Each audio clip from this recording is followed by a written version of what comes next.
breaking down the Vikings from the perspective of a former NFL General Manager of the Year. It's Jeff Diamond's Purple Report, presented by your select Minnesota Buick GMC dealers.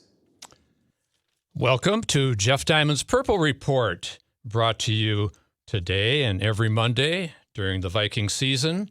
Except next week, it's the bye week, and we'll be off next week. But every Monday during the season, brought to you by your select Minnesota Buick GMC dealers on 1500 ESPN and available 24/7 on the YouTube channel via links from 1500 ESPN and Score North websites. I'm Jeff Diamond, former Vikings GM, former Tennessee Titans president. Happy to be with you again after another Vikings win. Exciting game down in South Florida. And our producer is AJ Fredrickson. Hi, AJ. Another good Vikings win, taking them to 5-1. Yeah, another big weekend. Another maybe a little too close for comfort at times, but it's hard to argue about getting a win and improving to 5-1 on a season. That's definitely true. And I have to say, during my NFL management years, I always love to win the game right before the bye week. And because, first of all, you can enjoy that win for 2 weeks, which is special. You don't usually get that in the NFL. And also, if you're in first place at the time, it's even better. And for the Vikings, best of all, they're the only division leader in the NFL right now that has a 2-game lead after the Vikings beat the Dolphins 24-16 in Miami. And the Packers were upset by the Jets 27-10, and it wasn't even that close. No, that game definitely wasn't. I was going to ask you. You mentioned how you get that 2 weeks since your time, in the front office. Kind of the media has expanded in such a role where, like, having that 2 weeks of just that positivity, and now people are talking about you ending on that win before the bye week. You get 2 weeks of that. What's it like maybe on the other side of things? Had they lost that game, how much more pressure is there to let that brew for 2 full weeks of, they lost, they couldn't get it done? Just getting that win has to be so crucial right before the bye. Yeah, definitely. It's brutal when you lose before the bye, and then you got to live for 2 weeks with a loss, and as opposed to getting that win, which was great. I think what's really interesting this year in the NFL, you've got one team, the Philadelphia Eagles, at 6-0 after beating Dallas. Mm-hmm. In the Sunday night game. The Eagles had a 20-0 lead in that game and hung on for the win. And you've got the Vikings at 5-1. You've got Buffalo at 5-1. You got the Giants at 5-1. Well, out of all those teams, nationally, people aren't really talking about the Vikings at 5-1 as an elite team, cream of the crop team. They're talking about the Eagles unbeaten. They're talking about Buffalo, best record in the AFC. They're talking about the New York teams, of course, with the big media centers, and the Giants and the Jets, the surprise teams in the NFL this year, you have to say, with the Giants at 5-1, with their comeback win over Baltimore, and the Jets at 4-2, very surprising, second-year quarterback, Zach Wilson. So you look at all that and you say, well, the Vikings are kind of flying under the radar a little bit, which I'm sure Coach Kevin O'Connell does not mind. No, at rookie head coach, I'm sure you want to stay, like you said, under the radar, maybe out of the spotlight a little bit longer, especially, you're a third of the way into the season, and it feels like they're staying just enough out of the pack to where they're still in the conversation, but the pressure isn't on yet. That's right. And we know that now the bye, things will quiet down a little bit.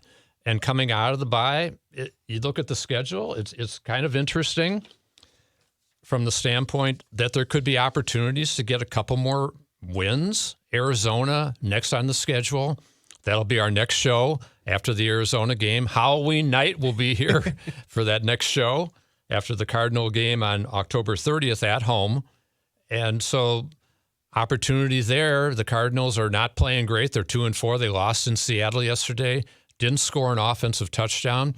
One of their top offensive players, Hollywood Brown, has an injured foot and is supposed to be out for several weeks, which will include that Viking game. Now, DeAndre Hopkins is due back, and they did make a trade for Robbie Anderson with Carolina, but the Cardinals are having some issues. They've still got some pretty good players on defense. It'll still be a challenge. Nothing's easy in the NFL, we know that. But certainly you have to say at home a winnable game against Arizona on October 30th. Then they go to Washington.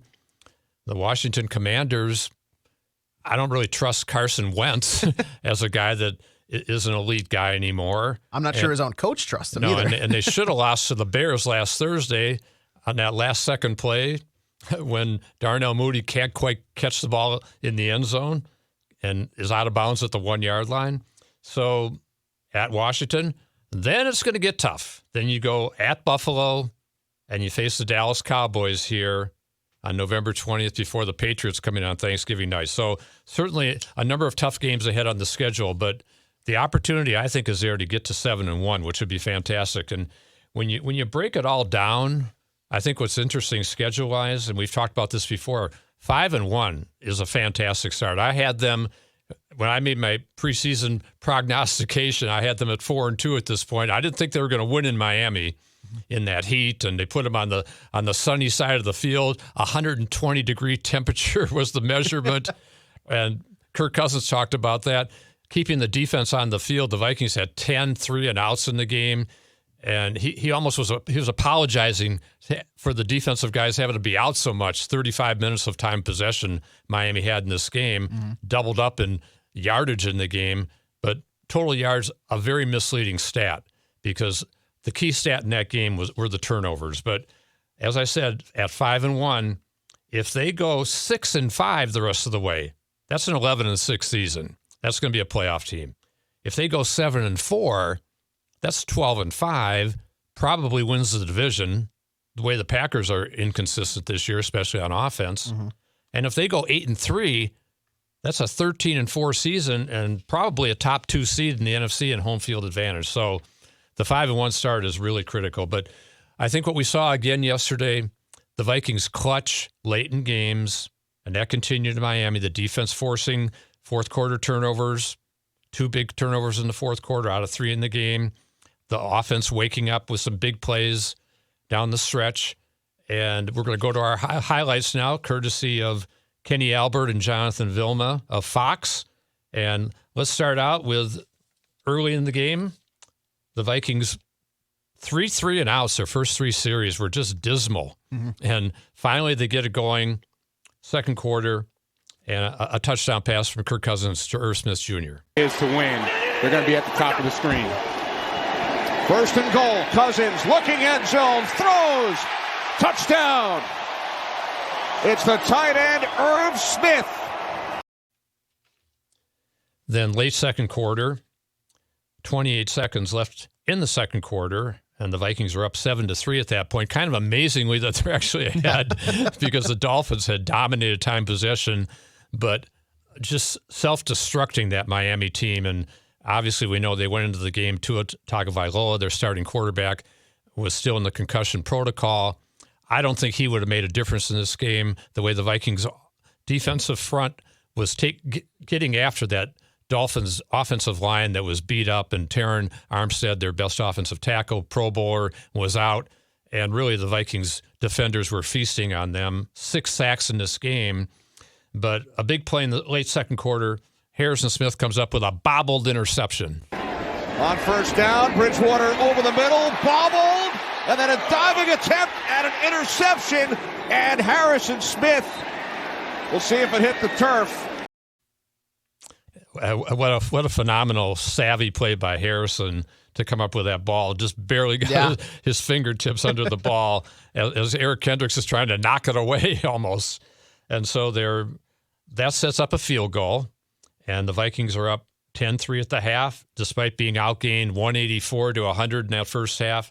As I said, key factor, Miami self-destructing with penalties, 7 penalties in the first half for 62 yards, including 5 on one drive. I don't know if I've ever seen that. No. 5 penalties on one drive. And so as we get going into the second half, Vikings up 10-3. But before we go there, we're going to talk about our fabulous sponsor. And it's time to visit your select Minnesota GMC dealers and hit the turf in a truck that's designed to tackle the toughest proving grounds. That's the GMC Sierra SLE. It's bold, precise, and capable. Sierra comes standard with a 2.7-liter turbo high-output engine delivering 310 horsepower and 430 pound-feet of torque. or call a winning play with an available 3.0-liter Duramax turbo diesel engine with a 10-speed automatic transmission. And when it comes to comfort and refinement, climb in and discover the convenience of the standard 13.4-inch diagonal center touchscreen. And don't forget, Sierra is truly the MVP with the first available 6-function multi-pro tailgate. It's time to step up to professional grade and test drive a new GMC Sierra SLE today. Available now at your select Minnesota GMC dealers or online at TwinCitiesBuickGMC.com. So as we move into the second half, and the Vikings have great field position on several occasions in that second half. As we said, there were 10 3-and-outs in this game, which is not acceptable. And Kirk Cousins talked about that after the game, as did Kevin O'Connell. But finally, and one of those 3-and-outs after a great fake punt stop by Josh Metellus, who had become a really great special teams performer for the team. The special teams bounced back in this game. Ryan Wright had a 73-yard punt in the first half. A beauty. And got a game ball from Kevin O'Connell. Yeah. And the only miscue on special teams, really, again, Greg Joseph misses an extra point, second time in 3 weeks, which again puts them behind the 8 ball, makes it a closer game than it should be, and could have been very costly. But big play it's actually the last play of the third quarter, Justin Jefferson on a wheel route. Second down and 3 as Cousins lays one up, and it's caught by Jefferson down the sideline. Work that time, Jonathan.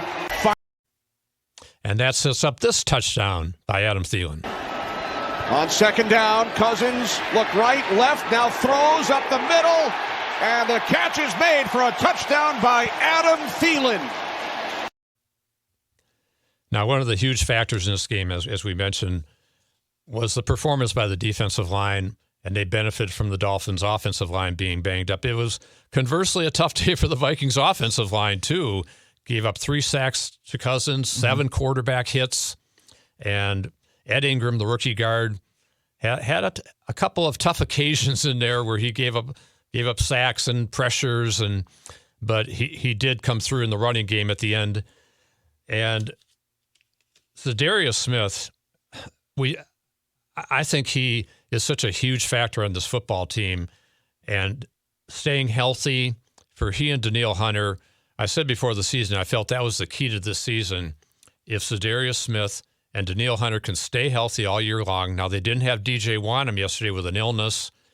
He's expected back after the bye.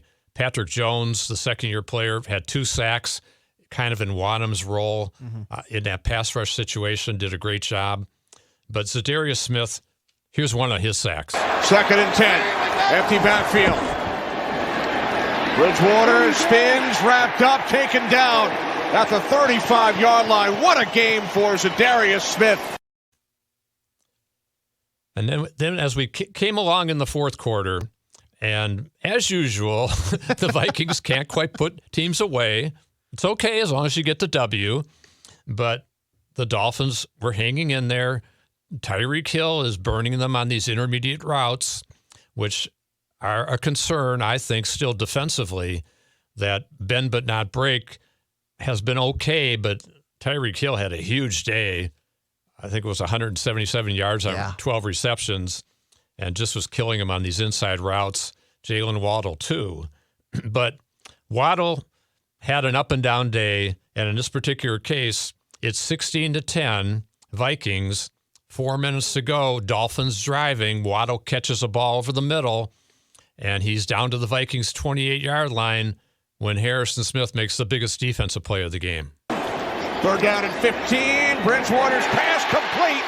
And then Waddle loses the football, and it's recovered by Bynum of the Vikings. Waddle picked up the first down and then turned it over.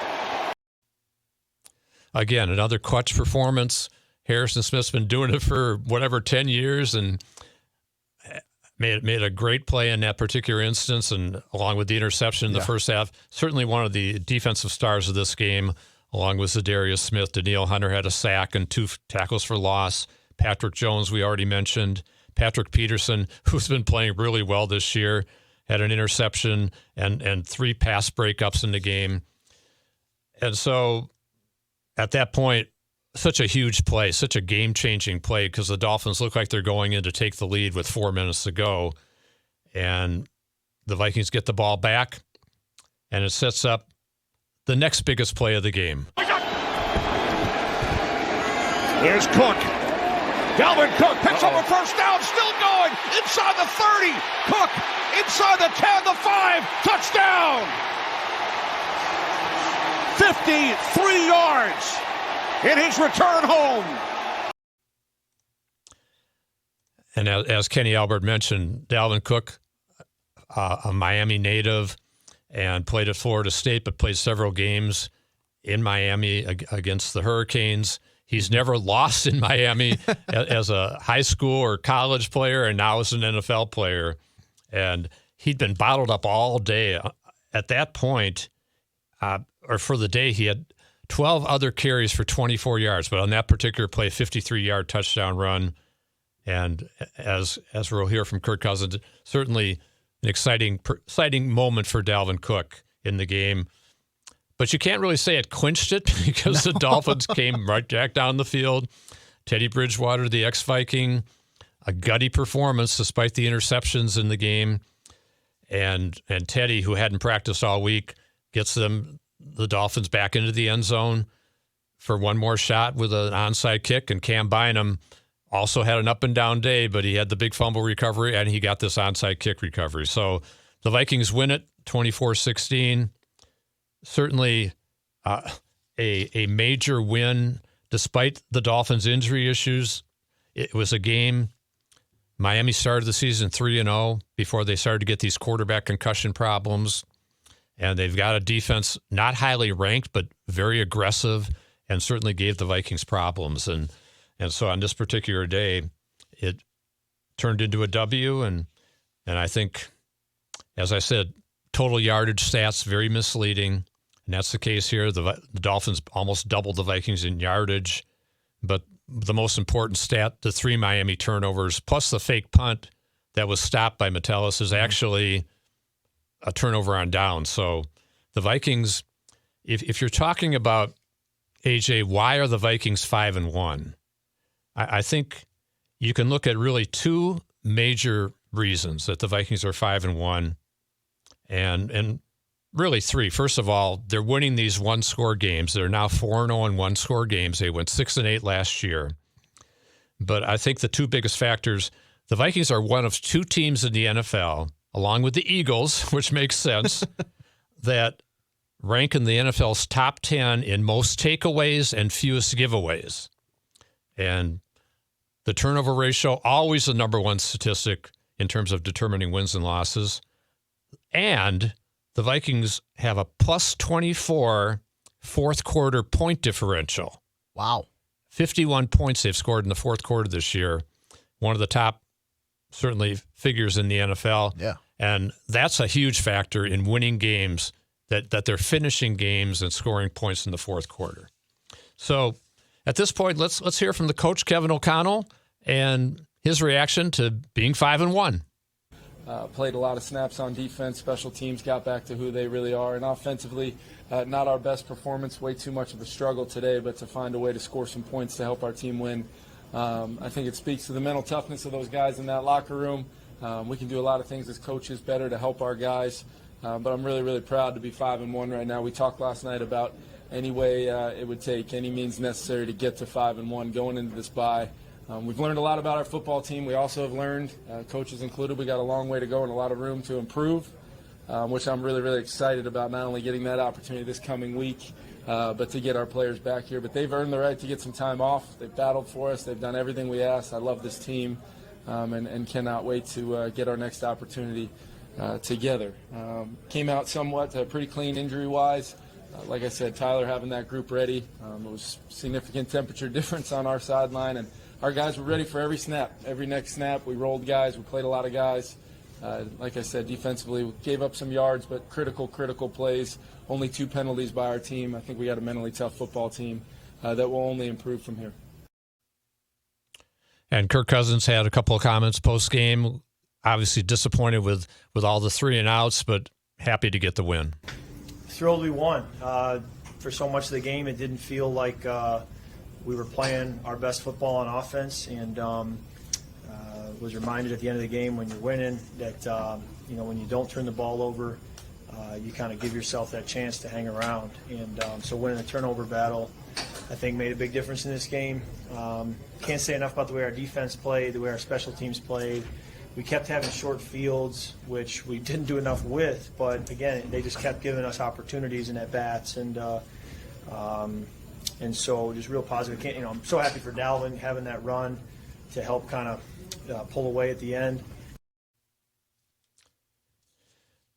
As we mentioned before, definitely a interesting performance by the defense. Bend but not break. Gave up a lot of yards, but come up with the 6 sacks and the 3 turnovers in the ball game. And we already mentioned the importance of Za'Darius Smith and Danielle Hunter staying healthy and producing. And they had some interesting comments post game. Danielle, what's the key to fighting off the pressure too? There's a lot. You guys are on the field for a long time at one stretch, right? And it seemed that you guys actually got energy after that rather than being depleted. How was that the case? I mean, it's all about rushing together, There's some series where one guy's gonna have 2 dudes and the other guy's got to beat them one-on-one. But that's all it is just rushing together as a brotherhood down there with the D tackle and us 3 out there. Mm-hmm. Facing Teddy again too. Any familiarity in that once he came into the game or no? I mean, we knew he liked deep balls, so we were definitely going to be a part of the game. So our rushes had to work, taking on double teams and enabling other guys to win their one-on-ones and stuff like that. And it worked hand in hand. To say this, getting after the quarterback creates pressure, and pressure having the way he can't throw where he wants to. So it was a lot of picks today also. Shout out to the guys on the back end. And it's like when they do their job, we do our job, we win. And when we do our job, they win. So it worked hand in hand. Talk about how you guys talk about, meet at the quarterback, part 2. That's what it was today pretty much, wasn't it? Yes, sir. But, we got to do some more work. We still got a long way to go as a football team and as an edge department. So we're going to keep chopping the wood and getting better each and every day. I love Za'Darius Smith. He's a gamer, a great attitude, and he's made a big difference on this football team already. I think he's at 5.5 sacks on the year and making big plays and producing. Danielle Hunter also got his 3rd sack, and he's coming on. So good things on defense. I'll say this. Here are some of the things I liked that I saw from the Vikings yesterday. Obviously, the win. I liked only 2 penalties for 20 yards, while the Dolphins were self-destructing, as we said, with 10 penalties for 97 yards. I liked the good health that the team has, that O'Connell has talked about repeatedly, and he praises the team's athletic training staff and strength conditioning staff for the hydration efforts that they had during the week. Cousins talked about that too, to make sure that they were able to handle the heat in South Florida, doing a great job there. Some of the things I didn't like that I saw, only 1 target for Justin Jefferson on the first 3 drives when they had the 3 and outs. And obviously he made some big plays down the stretch, but he's got to be involved early and often, as he was in the Bear game last week. I think there was too much single coverage on an all-pro receiver such as Tyreek Hill, who burned them a lot. And it seemed like they were singling out Shandon Sullivan, the slot corner. Mm-hmm. And so they're going to need to help Shandon a little bit more with safety help in some of these future games when they run these top receivers, which could be the case in the next game against Arizona when DeAndre Hopkins is back for the Cardinals at that point. And as I mentioned, they traded for Robbie Anderson. And so I think those are some of the things that can be improved upon. You use the bye week to kind of tweak some things, but get the players the rest that they need during the bye for the 11 games remaining on the schedule and hopefully on into the playoffs. And Jeff, if you don't mind me asking, just for maybe some of the listeners and viewers out there who are unfamiliar with maybe the schedule of a bye week, how much free time are these guys getting off? When are they back in the training facility, like game planning for that next game against the Cardinals? Do you give them, hey, you go down to the Bahamas, hang out, party it up, and then we're going to reel it back in, or are they just here the entire time? Yeah, I think that he'll give them a good 4 or 5 days off, and I'm sure they're in the facility today, probably looking at the game a little bit, and then he'll kick them loose, I think, really, maybe even for the rest of the week and weekend, considering the great start that they've had, and may just say, hey, guys, just make sure you are doing the right stuff off the field while you're gone and do a little bit of minimal training. But sometimes every coach takes it a little differently. Some of them want them to have a couple days of practice to work on some things that they need some work on. So they may have a couple days of practice and maybe kick them loose Thursday, but I wouldn't be surprised if he gives them most of the week off, and we'll go from there. Let's talk again about the Select Minnesota Buick GMC dealers. It's time to visit your Select Minnesota GMC dealers and hit the turf in a truck that's designed to tackle the toughest proving grounds. That's the GMC Sierra SLE. It's bold, precise, and capable. Sierra comes standard with a 2.7-liter turbo high-output engine, delivering 310 horsepower and 430 pound-feet of torque. Or call a winning play with an available 3.0-liter Duramax turbo diesel engine with a 10-speed automatic transmission. And when it comes to comfort and refinement, climb in and discover the convenience of the standard 13.4-inch diagonal center touchscreen. And don't forget, Sierra is truly the MVP with the world's first available 6-function multi-pro tailgate. It's time to step up to professional grade and test drive a new GMC Sierra SLE today, available now at your Select Minnesota GMC dealers or online at TwinCitiesBuickGMC.com. Let's go around the NFL real quick. We've talked about some of the games that happened yesterday, and certainly you look at Buffalo over Kansas City, a huge game in the AFC. Josh Allen outplaying Patrick Mahomes in that game. Allen throws 3 touchdown passes. Mahomes has a couple of picks in the game, also has several TD passes. And the Bills get a leg up on AFC priority positioning. The Jets upsetting the Packers. We talked about that in Green Bay. A blocked punt, a key play in the ball game. Green Bay made a lot of to-do about their special teams being improved this year and hired the most expensive special teams coach in the league. Well, it didn't quite pay off yesterday for the Packers. And Aaron Rodgers looking very disgusted after the game. The Packers sitting at 3-3, 2 games behind the Vikings. And they've got some issues in Green Bay, missing Devontae Adams clearly. The Eagles, as we said, blowing a 20-0 lead, but hanging on to beat Dallas in a big game. And Arizona, the Vikings' next opponent, loses in Seattle 19-9. The Cardinals struggling. But again, we remember that game last year, week 2 in Arizona, when Greg Joseph missed the 37-yard game winner and Kyler Murray running all over the field against the Vikings. We know the Vikings have had some problems with running quarterbacks already this year with Jalen Hurts and Justin Fields. Kyler Murray had 100 yards rushing yesterday. So that may be one of the things that the coaches will be talking to the players about, certainly early next week after the bye week, but probably maybe a little bit this week. The coaches will be studying too and figuring out how can we handle Kyler Murray going into that game. So it'll be an exciting time heading into the game against the Cardinals here.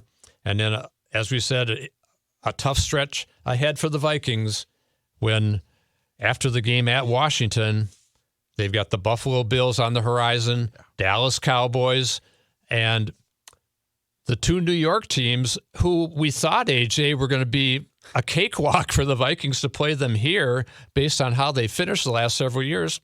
Well, not so fast. That the Giants and the Jets are coming to town later in the season. Jets on December 4th, the Giants on Christmas Eve. At least they've got them here, but those games may be against playoff contenders. We'll see if the Jets and the Giants can hang in there until those December games. I'm excited to see if those 2 teams can keep at that level that they're showing right now, or maybe we see that taper off a little bit and we reside back into the typical Jets and Giants facade we've seen the past couple of years. Yeah, and certainly the Giants will have some tough matchups with the Eagles and the Cowboys ahead. But for the Vikings, 5-1, in a great position at this point heading into the bye week. And AJ, one final thought. I was with that last Vikings team that won in Miami back in 1976, my rookie season. Fran Tarkenton threw 3 touchdown passes to Sammy White. I hate to date myself, but I'll tell you one thing. I was happy to be in Miami in December and not in Minnesota, and that was our Super Bowl season, my rookie year. And so, as we said, we'll be back in 2 weeks. Mm-hmm. No show next week with the bye week, but we'll be back after that, and we appreciate everybody tuning in on YouTube via the 1500 ESPN website and the Score North website. And we thank our sponsor, the Select Minnesota Buick GMC dealers. So join us in 2 weeks for Jeff Diamond's Purple Report.